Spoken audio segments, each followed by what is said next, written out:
Welcome back to Up the Villa podcast. If you are new to our channel, subscribe, get on this journey with us, drop a like on this episode and comment your thoughts in the comment section down below. So we have a massive game on Sunday away at a place and at a club that we do okay against. We're good against them at home. I think we've sorted that one out now. So at home we're pretty good against them. Away, we kind of need to get that win, don't we, to say you're not a bogey team anymore. But we are getting through those bogey teams where we generally are terrible now, and now we kind of are doing okay or we're drawing games. So we're kind of righting those wrongs of what's happened in the past. But Brentford, tough game. I've spoke about it numerous times that, this is a big game. I've said earlier in the week that my eye has been on this game because of where we are in the Premier League now.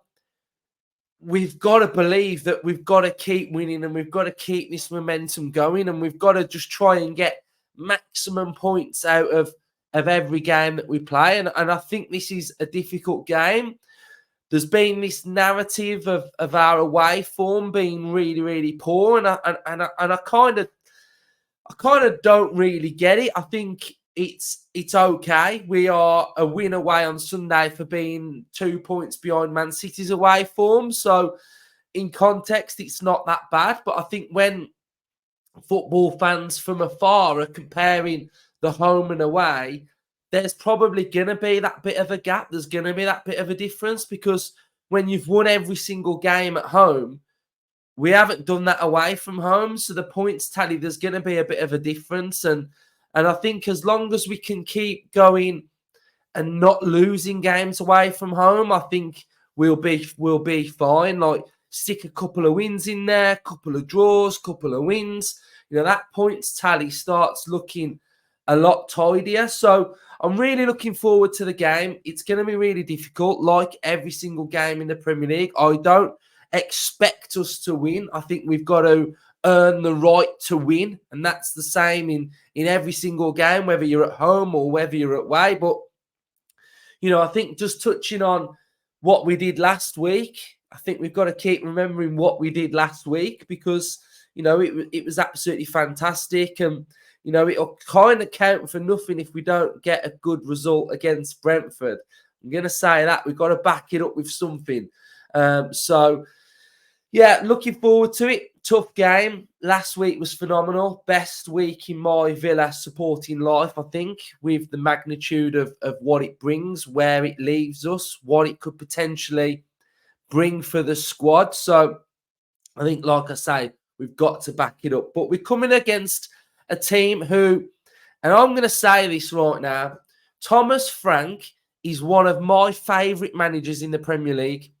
He is one of my favourite. If I had to rank my favourite, not the best. So this is what we'll do on this episode. Thanks for everyone that played along with the five-a-sides. I want you to rank your favourite 3 managers in the Premier League. So you've got to rank your favourite 3. And Thomas Frank would be, I reckon he's my second favourite. I really, really like Thomas Frank. I think he's fantastic. I love how open he is. I love how much belief he brings to his team. I rate his tactics. I rate his understanding of the Premier League and what it takes for Brentford to compete and survive. I like his mannerisms. I like the way he speaks. I just really, really like Thomas Frank. And he seems like a great guy and he gets the club and it feels like the fit with him and Brentford is just perfect. The understanding of the recruitment, and even how honest he is with Ivan Toney and that relationship and just how honest he is. He's not gave any excuses this season. For Toney being out for half a season, there's no excuses. They're probably going to sell him in January. There's no excuses. Even with Mbeumo out, no excuses. Where I hear so many managers across the Premier League moaning about injuries, etc. And he just gets on with it. He gets on with his business, and I just really rate him. So Thomas Frank, one of my favourite managers. Third favourite would probably be, who'd my third favourite be? For tactics, I'd say Pep. I've got to put Pep in my top three because of his tactics and the way he plays and what he's done for the team. So my three, Emery, Frank, and Pep. Let me know yours in the comment section down below. But going on with last season with Brentford, their style is unique, and the way that they play is really interesting. But we've got to look at what they did last season, because what they did last season was nothing short of remarkable. Some of their results were absolutely fantastic. So we've got last season, won at home against Man United 4-0, beat City away 2-1, beat Liverpool at home 3-1, beat Chelsea away 2-0, and beat City at home 1-0. Those results against those top teams are absolutely fantastic. And he's got two systems that we're going to get into, two different systems that he plays. But one of my favourite things about Thomas Frank was when he was on Monday Night Football. And I don't know if any of you have seen it, but you can type it in on YouTube and go back and watch him on Monday Night Football, breaking down his systems and the way that he plays. And he was so open. It was so interesting. It was so fascinating hearing a top-level coach talking about tactics and the way that they play. And it's absolutely brilliant. So go and check that out. And I loved his tactics when we was in that summer series in the summer, when he'd just whack out his clipboard or his tactic board, and he'd be moving people around, etc. And it was absolutely great. And one funny thing is that, they were playing really well against Villa. And I think in the summer series, he was saying, condense the middle of the park. And then about 5 minutes later, Conser just runs from centre-back straight through the team and scores. But yeah, his tactics are great. His mindset's fantastic. His belief on what he wants from his squad. I've got some quotes here from him. My mindset of every game is that we can win. We believe that we can, and we've shown it. So, his mentality that he brings to the team is absolutely great. So we're going to go to the tactical pad now, and we're going to have a look at their systems, and we're going to have a look at the way that they play. And then we'll caveat some of the things that why they're not playing so well at the minute. And then we'll have a look at some of the stats, etc., from the game as well. We'll do Villa's predicted lineup in this episode. So we've got a lot to get through. So let's go then to the tactical pad. So Brentford have two different systems that they will play. They will play a 5-3-2 or a 4-3-3, depending on the level of opposition, what they are going to be playing. Generally against the top teams, so City, Arsenal, they are playing with the 5 at the back. They like playing with the 5 at the back because it limits the space for the opposition when they are playing with the 5 at the back. And he has also said that I know with the 5, it's a top way to defend. So the 5 is a bit more defensive. It contains the opposition a little bit more. And it gives them a little bit more of a foothold and a little bit more of a strength in the game. But the principles from the 5 at the back to the 4-3-3 do not change.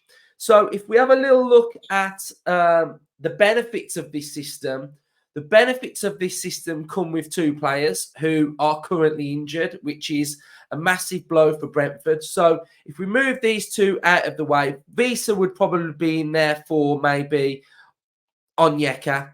But if we would have to bring into this Ivan Toney and Mbeumo.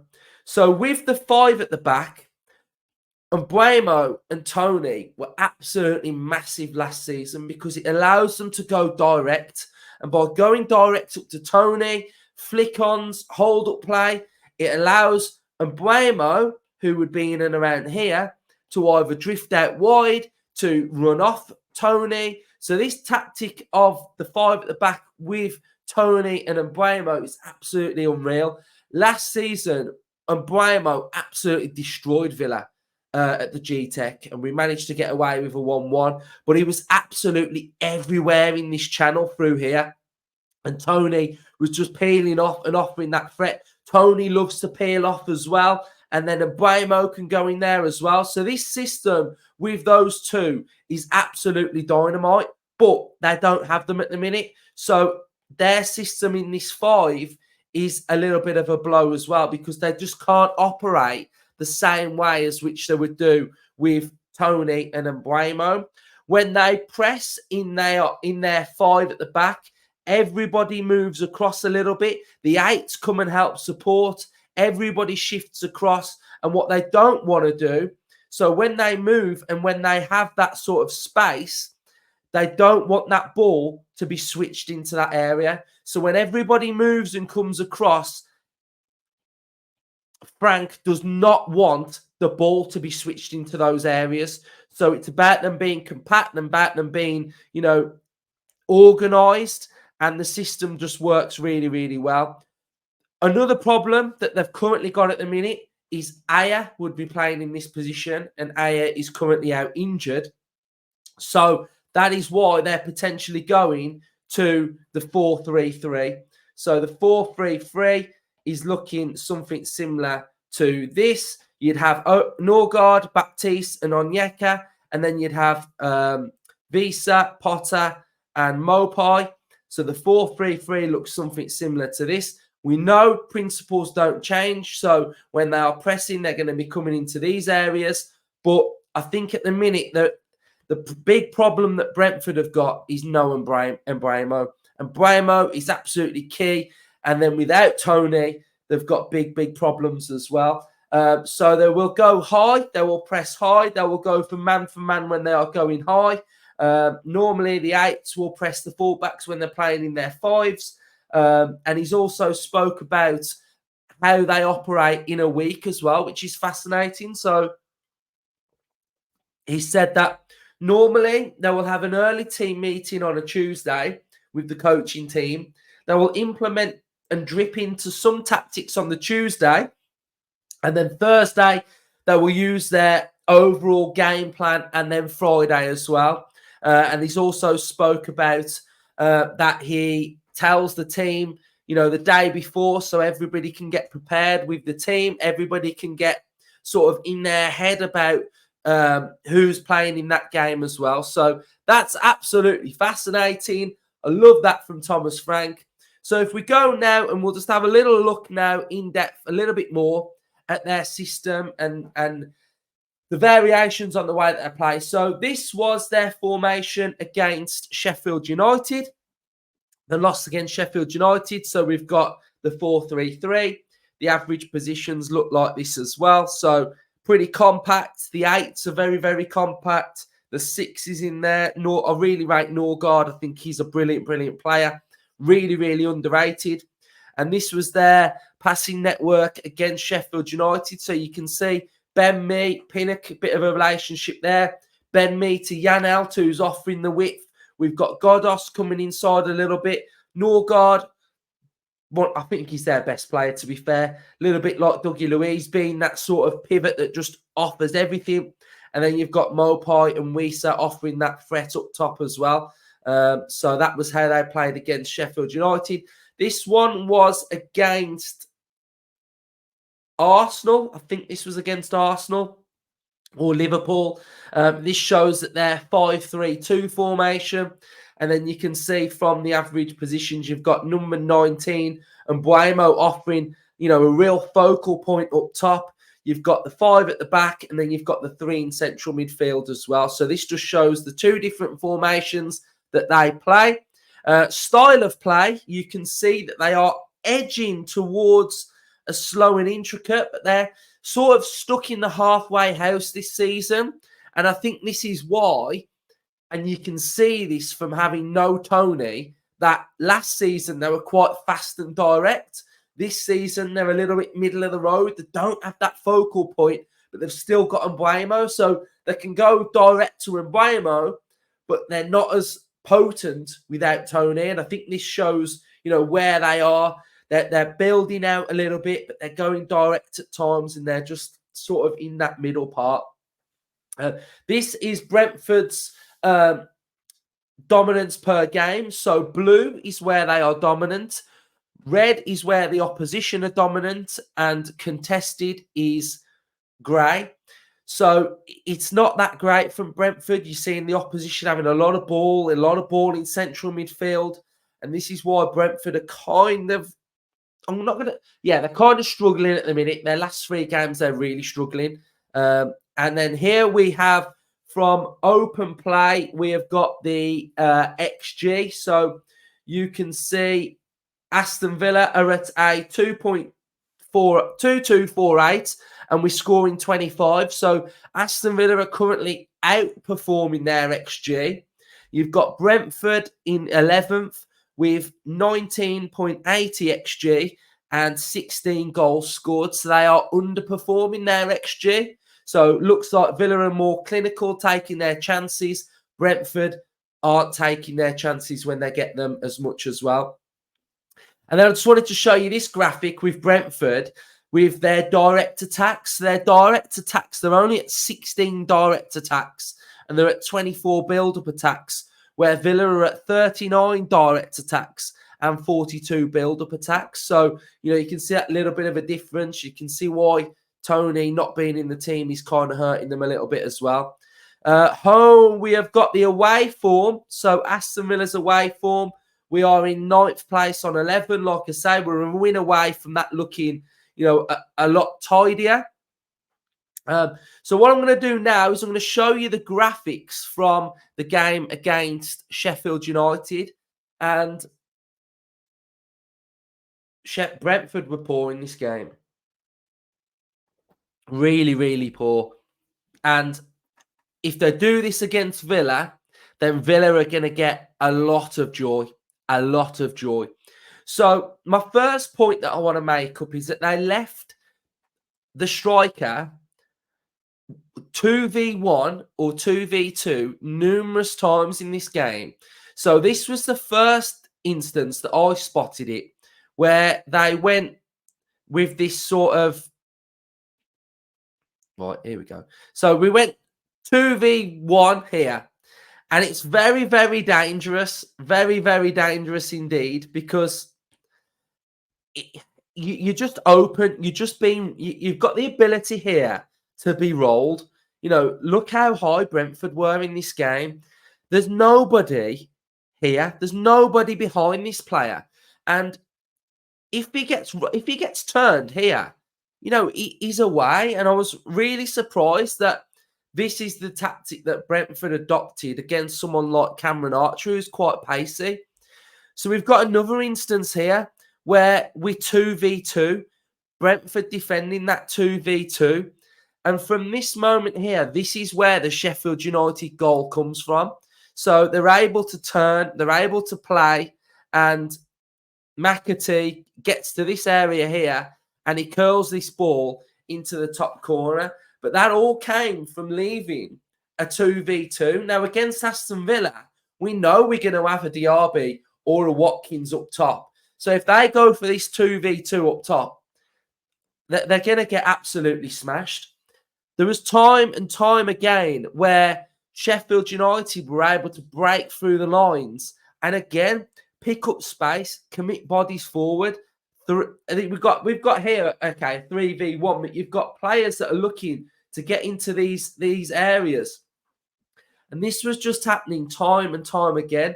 Again, we've got another one here. We've got another player that's on the ball. We've got this ball that could go through there. In transition, Brentford were getting caught out so many times. We've got another one, another player who's free.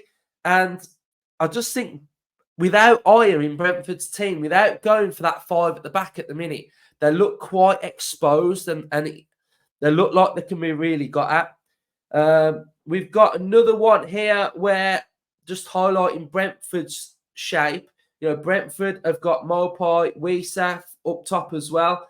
So they are committing on that might be on, yeah, okay. They are committing players forward as well. So we've got to watch out for this threat when the fullback goes forward. They do like to have a little bit of an overload on one side as well. We got another one where Sheffield United are breaking through on Brentford. It was just all too easy. It was all too easy.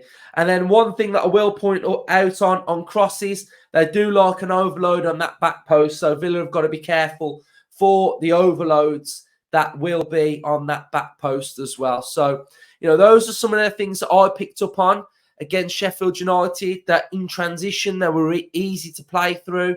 And I think if Villa can play well on the ball, dominate possession, we'll get so much joy. We'll create so many chances. And I just think Brentford, at the moment, aren't at that level of where they have been and where they want to be. They've got key players out. And I think Aston Villa have just got to exploit it, to be fair. We've got to exploit their problems. So, I'm expecting a Villa win, to be fair. So we'll go back to some of these then. So you've got the Sheffield United passing network. We've got width. We've got a focal point. We've Archer. We've got a midfield that are pretty dominant. Hamer had a really big game. So that was their passing network. This is where Sheffield United attacked Brentford predominantly through the middle. And that's what you can see on those images that I showed you time and time again in transition. 2v2s, 1v3s. So, centrally, I'll expect Villa to be quite dominant in the game. You've got the shot map with XG by the minute as well. So it's quite calm for the first part of the game. And then it opened up as the game went on. We've got the expected threat. So Brentford were 3.48. Sheffield United were 2.30. Brentford did have chances in that game. They did create some, I'm going to say, like half chances. Like, it was just like crosses going into the box. And you got Brentford's danger creation as well. We've got the shot map. So pretty even. Brentford were in the black, so they had a few shots inside the 18-yard box as well. Form guide. Aston Villa's form guide looks beautiful. Absolutely beautiful. Last 5 games, 4 wins, 1 draw. And that draw against Bournemouth looks, a great draw. And then the form guide for Brentford, we've got 2 losses, a win against Luton, 2 losses. But before the Liverpool loss, they'd won 3 games in a row. So, their form was looking pretty good at that point. But they've gone on this spell of losing 4 games where, they've not looked that great at all. Previous meetings, Villa 4-0, decent, 1-1. So it's not too bad from a Villa point of view. And in the Premier League era, we have played 4, drawn 2. We've got a win each, and they both come with home wins. So there's been no away wins in this run as well. And then finally, Brentford are 11th, Villa are 3rd. We are scoring 2.2. They're scoring 1.4. They're conceding 1.4, and we are conceding 1.2 per game. So both scoring goals, both conceding goals. So yeah, that's how the tail of the tape looks.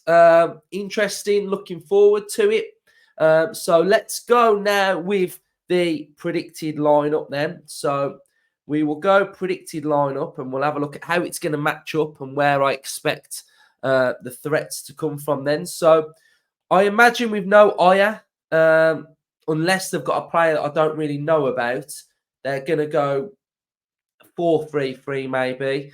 Ideally, I guess they'd want to go with 5 at the back, but I'm not sure who that 5 at the back player would be. So we'll go 4-3-3 then for them. So that's how they will sort of set up, looking similar to that. And then Villa, we will go with the Villa team now of what I expect Villa to go with. So this is recorded before the Zielinski-Mostar game. So if there's any injuries or I've put a player in that's got a knock, then obviously that player won't be playing. But I imagine this is what Villa are going to go with. So we are going to go with Emi Martinez in goal. We are going to go with Pau Torres. We are going to go with Konsa. And we are going to go with Diego Carlos. That is going to be my back 3 to start with. So sticking with how we've been playing away from home. And we know that Luca Dean is suspended. So we will be bringing him in. Moreno. So let me just find Moreno. Where are you? Where's Moreno? Moreno. So Moreno will be in from a Villa point of view.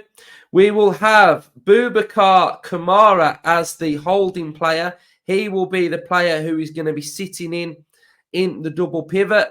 And there is no Dougie Luiz. So he will be partnered in the double pivot with, let's go with Yuri Tielemans.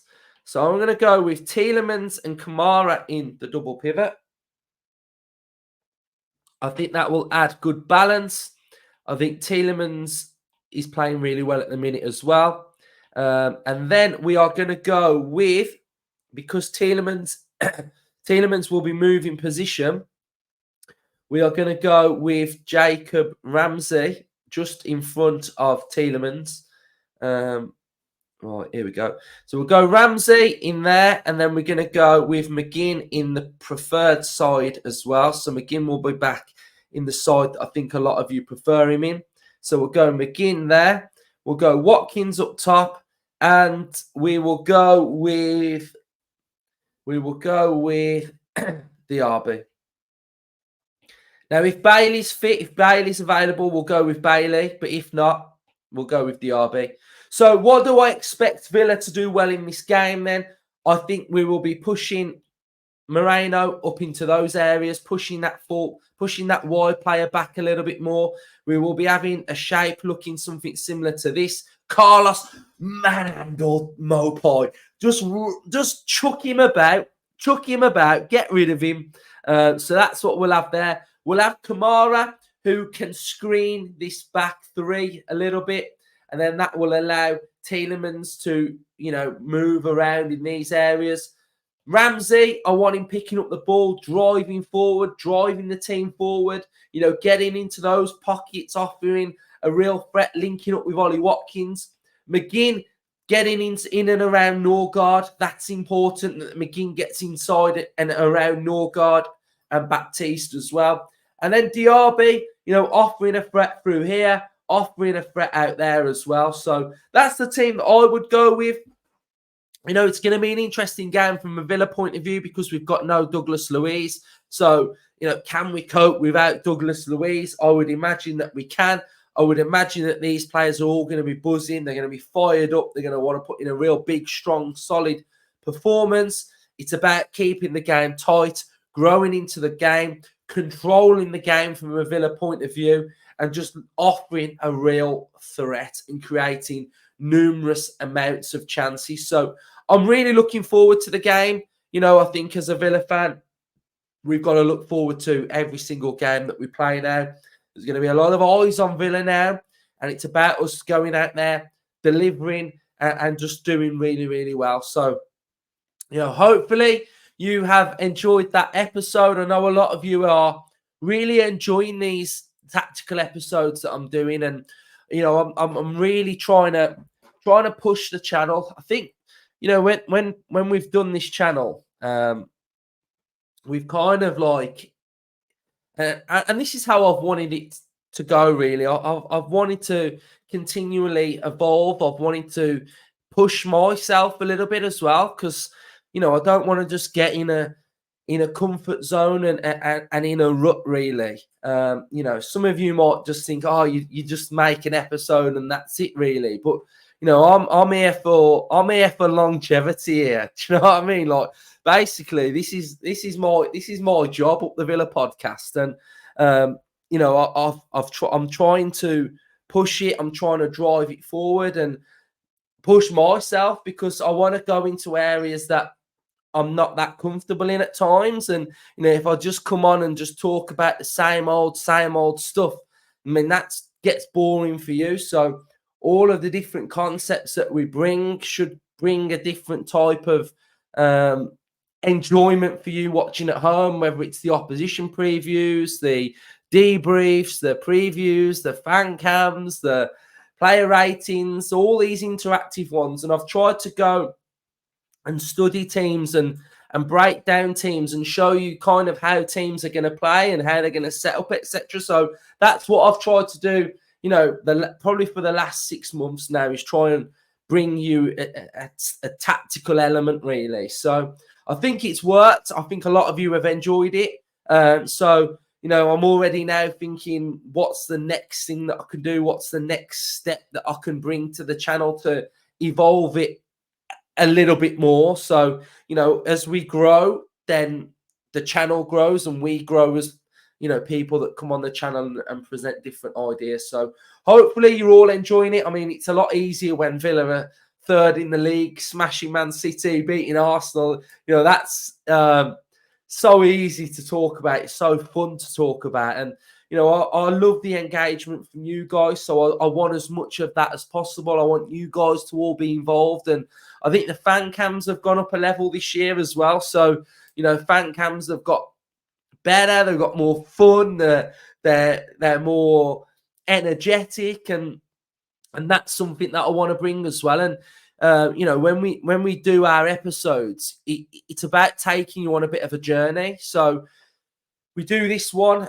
normally at the start of the week where we preview a game, we look at a team, we look at how they've played, and then we go on a bit of a journey of sort of like predicting the Villa lineup, hearing from Unai. So we set you up for the game, and then you get that raw emotion when we walk straight out of a game. It's just energy, isn't it? It's just a vibe. It's just passion. It's sometimes you can walk out and be really disappointed and portray it on a fan cam, and people will be like, "Oh, I don't think we were that bad," but we've just walked out the game. We're just showing what our emotion is straight after the game.